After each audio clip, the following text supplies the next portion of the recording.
Today we are going to learn how to solve a multi-step equation for x. This can be done by following a few simple steps. Our first step is to move all the lonely whole numbers to one side.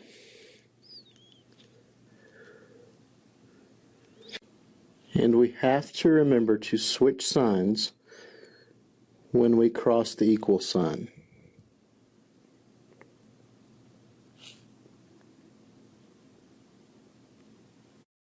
Our second step is to combine the whole terms. The third step in this process is to undo any multiplication or division.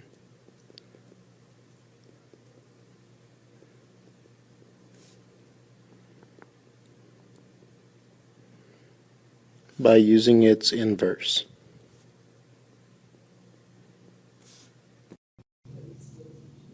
We are now going to work a couple examples to see how we can put this into place. Our first example is 2x plus 4 equals 8. In this case, our first lonely whole number is this positive 4. So when we switch signs, it's not going to become any longer positive 4, but we're going to have to subtract the 4. So we wind up with 2x equals 8 minus 4. Remembering our second step is to combine the two whole numbers. So we wind up with 2x equals 4.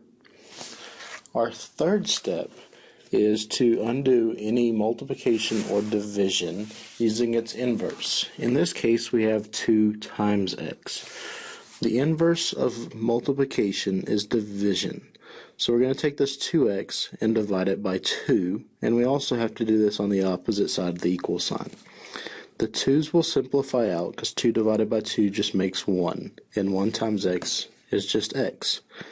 So we wind up with x equals, and then 4 divided by 2 can simplify to 2. So that would be our answer for this problem. Our second example is x divided by 3 minus 4 equals 8. So we have this minus 4.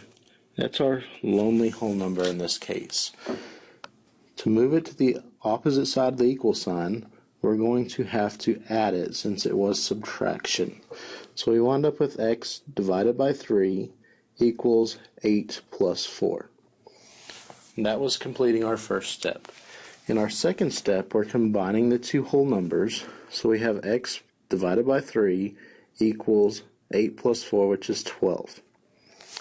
Our final step is to undo any multiplication or division using its inverse. Since this case we are dividing by 3, the opposite or inverse of division is multiplication. So we're going to take the number that's on the bottom, the 3, and just multiply both sides by 3. The two 3's on the left side will simplify to be 1. 1 times x gives us x, and then 12 times 3 gives us 36. So our answer for this problem is x equals 36.